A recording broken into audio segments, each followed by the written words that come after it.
মালদার গাজলে ভারতীয় জনতা পার্টির পক্ষ থেকে এদিন বুধবার গাজলি ব্লক ক্যাম্পাসের সামনে অবস্থান বিক্ষোভ ধর্ণা কর্মসূচি চলছে গাজল ভারতীয় বিজেপির পক্ষ থেকে।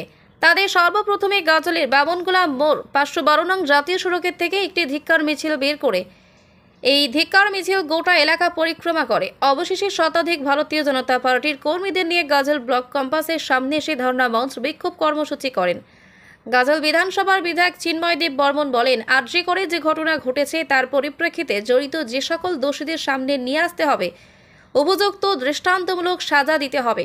তাই তার প্রতিবাদে সারা রাজ্যের পাশাপাশি আমাদের মালদা জেলার গাজল ব্লকের অবস্থান ধর্ণা কর্মসূচি করে থাকে। এর পাশাপাশি মালদা জেলার বিভিন্ন ব্লকে এই কর্মসূচি হয়ে থাকে। भारत माता की justice for article, justice for article, justice for article.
Doctor খুন হলো কেন? মুখ্যমন্ত্রী জবাব দাও।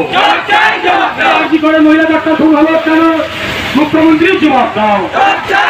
এই জবাব তোমায় দিতেই হবে। আমরা আজকের যে আন্দোলন করছি, আমরা শুধু গাজল ব্লক নয়, আমাদের গোটা পশ্চিমবঙ্গ জুড়েই এই কর্মসূচি চলছে।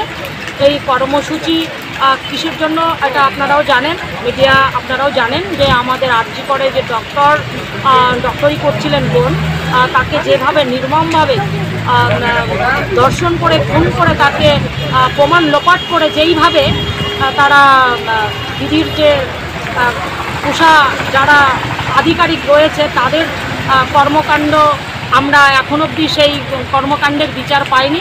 এই জন্য আমাদের গোটা পশ্চিমবঙ্গ জুড়ে আন্দোলন চলছে এবং আমরা যদি ন্যায় বিচার না পাই তাহলে আমরা এর থেকে বৃহত্তর আন্দোলনে নামবো, এইটুকু আমরা আশা রাখছি। আর আজকে কোথায় আপনারা কর্মসূচি কি করছেন? আজকে আমরা বাবনগোলা মোড় থেকে মানে গাজল ব্লক আমরা এখানে বিক্ষোভ কর্মসূচি করেছি। অনেক পরিমাণে মা বোনেরা রয়েছেন এবং দাদা ভাইয়েরাও রয়েছেন, কিন্তু ওয়েদারটা বৃষ্টি নাহলে আমাদের আরও সংখ্যক লোকজন আমরা জমায়েত করে এই প্রোগ্রামটা করতে পারতাম। বৃষ্টির কারণে সেটা করতে পারছি না। আমরা যদি এই ন্যায় বিচার না পাই আগামী দিনে আমরা এর থেকেও বৃহত্তর আন্দোলনে নামবো। আপনার নাম? আপনার কোন পদে? আমি অনিতা চৌধুরী, আমি রাজ্যের দায়িত্বে আছি আর বিজেপি মহিলা মোর্চা।